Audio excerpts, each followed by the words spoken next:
Introduction. Le petit livre suivant traite de deux aspects du caractère noble, la modestie et la chasteté. Adopter des caractéristiques positives conduit à la tranquillité d'esprit. Modestie 1. Dans un hadith retrouvé dans Jami at-Tirmidhi, numéro 2458, le saint prophète Mohammed, que la paix et les bénédictions soient sur lui, a conseillé de faire preuve de modestie envers Allah, l'exalté, en protégeant sa tête et ce qu'elle contient, en protégeant son ventre et ce qu'il contient et en se souvenant souvent de la mort. Il a conclu en déclarant que quiconque a l'intention de rechercher l'au-delà, doit abandonner les ornements du monde matériel. Ce hadith prouve que la pudeur est quelque chose qui va au-delà de l'habillement. C'est quelque chose qui englobe tous les aspects de la vie. Protéger la tête comprend la protection de la langue, des yeux, des oreilles et même des pensées contre les péchés et les choses vaines. Les choses vaines sont importantes à éviter, car elles seront un regret pour une personne au jour du jugement, et elles sont souvent la première étape vers la commission de péché. Même si l'on peut cacher ce que l'on dit et ce que l'on voit aux autres, on ne peut pas cacher ces choses à Allah l'exalté. Ainsi, protéger ces parties du corps est un signe de véritable pudeur. Garder son estomac signifie éviter les biens et les aliments illicites. Cela conduit au rejet des bonnes actions. Cela a été indiqué dans un hadith trouvé dans Sahih Muslim, numéro 2342. Tout comme l'intention et le fondement intérieur est caché de l'islam, le fondement extérieur et apparent de l'islam est l'acquisition et l'utilisation du licite. La modestie envers Allah, l'exalté, comprend également le fait de se souvenir souvent de la mort. Se souvenir de la mort est important car cela encourage l'individu à obéir sincèrement à Allah, l'exalté, et à s'abstenir de tout péché, car on ne sait jamais quand on rencontrera la mort. Cela rappelle à l'individu que ce monde n'est pas sa demeure permanente et qu'il le quittera certainement. Se souvenir de cela l'encouragera à se préparer pour sa destination, c'est-à-dire l'au-delà. Cette préparation implique d'utiliser les bénédictions qui nous ont été accordées de manière à plaire à Allah, l'exalté.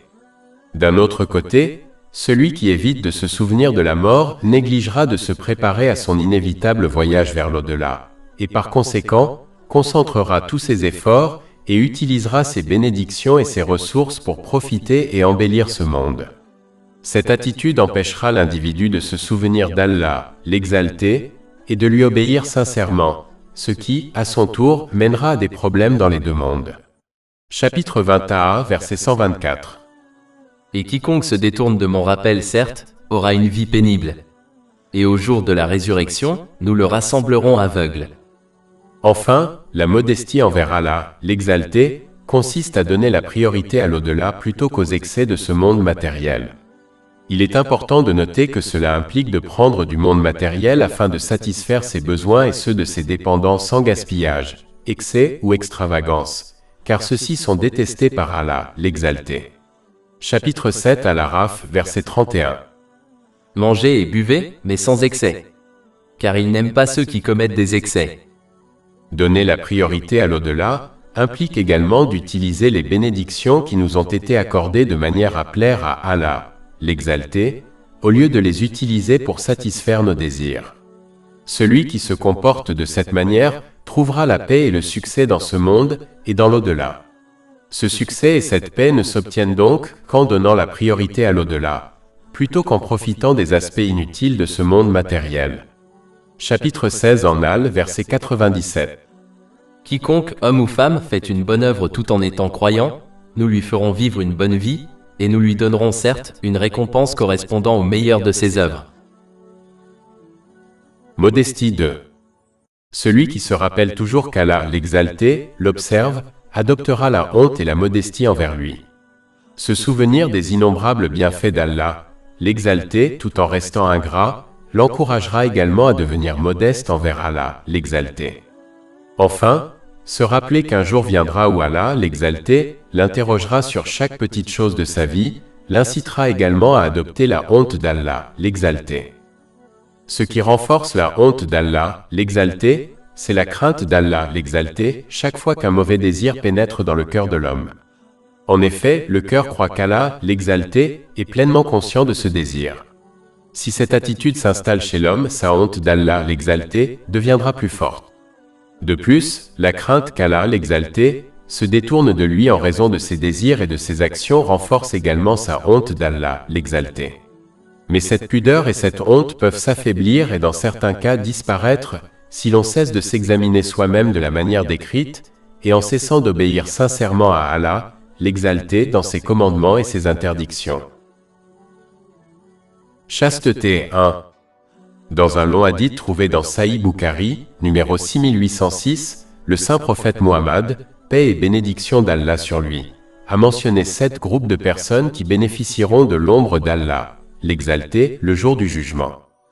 Cette ombre les protégera des horreurs du jour du jugement, notamment de la chaleur insupportable provoquée par le soleil amené à moins de 2 miles de la création. Ceci a été prévenu dans un hadith trouvé dans Jami at-Tirmidhi, numéro 2421. L'un de ces groupes comprend une personne qui est invitée à la fornication, mais qui la rejette par crainte d'Allah l'exalté. Contrôler ses désirs, surtout lorsque personne sauf Allah l'exalté n'en a connaissance, est une grande action. Les musulmans doivent s'efforcer d'éviter les situations où ils pourraient être invités à commettre des péchés, en évitant tout d'abord les endroits où les péchés sont plus courants, comme les boîtes de nuit. C'est extrêmement important car l'environnement d'une personne a souvent un impact profond sur son attitude et son comportement. Tout comme un étudiant est plus susceptible d'étudier dans une bibliothèque calme que dans une maison animée et bruyante, un musulman est moins susceptible d'être attiré par les péchés lorsqu'ils évitent les endroits où les péchés se produisent régulièrement et ouvertement. L'autre chose importante est d'éviter les personnes qui commettent ouvertement des péchés et invitent les autres à y participer. Une personne adoptera les caractéristiques de ses compagnons, qu'ils soient bons ou mauvais. Cela a été indiqué dans un hadith trouvé dans Sunan Abu Daoud, numéro 4833. Les musulmans doivent non seulement s'assurer d'accompagner les bonnes personnes, mais aussi encourager les personnes à leur charge, comme leurs enfants, à faire de même. Si les musulmans se concentraient vraiment sur cela, cela réduirait considérablement le nombre de jeunes qui s'impliquent dans les gangs et le crime. Chapitre 43 à Zukhruf, verset 67. Ce jour-là, les amis proches seront ennemis les uns des autres, à l'exception des justes. Chasteté 2. Dans un hadith trouvé dans Sahih Bukhari, numéro 6474, le saint prophète Muhammad, paix et bénédiction d'Allah sur lui, a garanti le paradis à la personne qui préserve sa bouche et sa chasteté. Le deuxième aspect du hadith principal dont il est question ici est celui qui conseille aux musulmans de préserver leur chasteté, c'est-à-dire d'éviter les relations illicites. Un moyen pour y parvenir est donné aux musulmans, à savoir le mariage. Si un musulman n'est pas en mesure de se marier, par exemple financièrement, il doit alors jeûner souvent, car cela réduit les désirs charnels. Cela est conseillé dans un hadith trouvé dans Sahih Bukhari, numéro 1905. Enfin, comme ces deux aspects combinés conduisent au paradis, c'est donc la raison pour laquelle le mariage a été qualifié d'accomplissement de la moitié de la foi dans un hadith trouvé dans Al-Mujam al-Awsat, numéro 992. Chasteté 3. Ceci est lié au chapitre 25 Al-Furqan, verset 68. Et ne commettez pas de relations sexuelles illicites. Et quiconque le ferait, encourait une punition. Les véritables serviteurs d'Allah, le Très-Haut, évitent toute forme de relation illicite. Le fait que l'adultère soit placé à côté du polythéisme et du meurtre d'une personne innocente dans ce verset indique sa gravité. Les musulmans doivent prendre des précautions pour éviter d'être tentés par des relations illégales. Tout d'abord, ils doivent apprendre à baisser le regard. Cela ne signifie pas qu'il faut toujours fixer ses chaussures, mais qu'il faut éviter de regarder inutilement autour de soi, surtout dans les lieux publics. Ils doivent éviter de fixer les autres et respecter le sexe opposé. Tout comme un musulman n'aimerait pas que quelqu'un regarde sa sœur ou sa fille, il ne doit pas regarder les sœurs et les filles des autres. Chapitre 24 en Nour, verset 30. Dis aux croyants de réduire leur vue et de protéger leurs parties intimes. Cela est plus pur pour eux.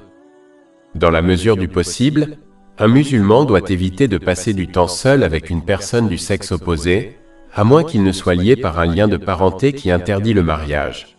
C'est ce que recommande le saint prophète Muhammad, sur lui la paix et le salut, dans un hadith retrouvé dans Sahih Bukhari, numéro 1862. Les musulmans doivent s'habiller et se comporter avec pudeur. S'habiller avec pudeur permet d'éviter d'attirer le regard des étrangers, et se comporter avec pudeur permet d'éviter de prendre des mesures qui pourraient conduire à une relation illégale, comme de parler inutilement au sexe opposé. Comprendre les bienfaits qu'il y a à éviter les relations illégales est une autre façon de s'en protéger. Par exemple, le saint prophète Muhammad, que la paix et les bénédictions soient sur lui, a garanti le paradis à celui qui préserve sa langue et sa chasteté. Cela est confirmé dans un hadith trouvé dans Jami at-Tirmidhi, numéro 2408. La crainte de la punition pour avoir été impliqué dans des relations illégales aidera également un musulman à les éviter. Par exemple, la foi s'éloignera de la personne qui commet la fornication. Cela est confirmé par un hadith trouvé dans Sunan Abu Daoud, numéro 4690. En réalité, un musulman n'a pas besoin de relations illégales puisque l'islam prescrit le mariage. Ceux qui ne peuvent pas se permettre de se marier devraient jeûner souvent car cela permet également de contrôler ses désirs et ses actions. Cela a été conseillé dans un hadith trouvé dans Sahih Muslim, numéro 3398. Chasteté 4. J'ai eu une pensée que je voulais partager. Allah, l'exalté, encourage le mariage et interdit les relations illégales. Lorsqu'un couple n'est pas vraiment dévoué l'un à l'autre, comme un couple marié, alors toute réelle difficulté à laquelle il fait face entraînera plus de stress émotionnel pour le couple, car ils ne parviennent pas à se soutenir correctement. Entrer et sortir de multiples relations au cours de la vie d'une personne a sans aucun doute un effet néfaste sur sa santé mentale. Il n'est pas surprenant que ceux qui se séparent de leur petit ami finissent souvent par consulter un conseiller. Ils finissent par souffrir de troubles mentaux comme la dépression, plus que ceux qui évitent ces relations. Dans les relations occasionnelles, le couple n'est souvent pas sur la même longueur d'onde. Cela signifie que l'un des deux prend toujours la relation plus au sérieux, par exemple en désirant s'installer avec son petit ami, alors que l'autre ne ressent pas la même chose. Lorsque cette différence d'attitude finit par faire surface, elle conduit souvent à un traumatisme émotionnel de longue durée pour celui qui a pris la relation plus au sérieux. Alors que dès le premier pas, un couple marié est sur la même longueur d'onde en ce qui concerne leur engagement à long terme l'un envers l'autre. Un couple marié est dévoué l'un à l'autre dans toutes les situations, qu'ils soient confrontés à des situations planifiées ou non, comme avoir des enfants. Cette attitude est très rare chez les couples normaux. Avoir une relation avec une autre personne trompe également une personne en lui faisant croire qu'elle connaît parfaitement son partenaire, et donc, s'ils se marient, ils se plaignent souvent du changement de leur conjoint après le mariage. Dans la plupart des cas, il n'a pas changé. Ce qui a changé, ce sont les responsabilités et les pressions de leur relation. Ce problème conduit souvent à des problèmes de mariage pour les couples qui étaient en relation avant leur mariage. Même s'ils vivent ensemble avant le mariage, même dans ce cas, le même problème se produira. De plus, ce n'est un secret pour personne que chaque fois qu'une personne rencontre des problèmes avec son petit ami, cela affecte gravement tous les autres aspects de sa vie. Par exemple, de nombreux jeunes abandonnent l'université simplement parce qu'ils ne peuvent pas supporter de voir leur ex-partenaire là-bas tous les jours. Le mariage étant un lien et un engagement profond entre deux personnes, il est moins probable qu'elles se séparent à cause des mêmes petits problèmes qui séparent les couples normaux. De plus, les enfants nés de manière non intentionnelle de cette relation vont accentuer le stress de cette relation, ce qui conduit souvent à la séparation des parents, car ils ne souhaitent pas partager la responsabilité d'élever un enfant. Cela crée un foyer brisé dans lequel l'enfant grandit sans le soutien et la supervision des deux parents, ce qui entraîne souvent des problèmes pour tout le monde. Il est clair que la majorité des jeunes impliqués dans des crimes et des gangs, et les enfants qui sont entraînés par des prédateurs sexuels, viennent de familles brisées. Élever correctement un enfant lorsqu'on le désire est extrêmement difficile. Alors peut-on imaginer le stress émotionnel que cela représente d'élever correctement un enfant lorsque le parent ne le désirait pas au départ? Cela a un effet négatif sur l'éducation de l'enfant, et conduit souvent aux problèmes mentionnés plus haut. Ce stress conduit souvent le parent célibataire à abandonner l'enfant pour le placer en famille d'accueil ou en adoption, ce qui, dans la majorité des cas, a un impact négatif et à long terme sur l'enfant, dont certains ont été mentionnés plus haut. Cela augmente encore les risques que l'enfant soit mal orienté. Allah, l'exalté, a éliminé ces nombreux problèmes secondaires en s'attaquant au problème fondamental, c'est-à-dire en interdisant les relations illégales et en encourageant le mariage, par lequel un couple se consacre sincèrement l'un à l'autre et à ses enfants. En abordant les questions du mariage, du divorce et des enfants dans le Saint-Coran, Allah, le Très-Haut, a donné la clé d'une société prospère. Lorsque les membres d'une famille, qu'ils soient ensemble ou divorcés, respectent les droits de chacun et créent un foyer stable et heureux pour les enfants, cela provoque un effet d'entraînement positif dans toute la société. De même, lorsqu'une famille est malheureuse et ne respecte pas les droits de chacun, cela provoque un effet d'entraînement négatif qui se propage dans toute la société. De nombreux penseurs ont abordé les problèmes auxquels les gens et la société sont confrontés, mais comme ces solutions ciblent des problèmes sectoriels, les avantages de ces solutions sont minimes. Alors qu'Allah, l'exalté, à travers cette méthode de résolution des problèmes fondamentaux qui affectent l'individu et la société, a clarifié toute chose afin que les gens puissent réussir dans les deux mondes. Chapitre 16 en Al, verset 89. Et nous avons fait descendre sur toi le livre comme éclaircissement de toutes choses, comme guide et miséricorde. Plus de 400 livres électroniques, livres audio, infographies, podcasts et blogs gratuits disponibles sur notre site web www.chekpod.com.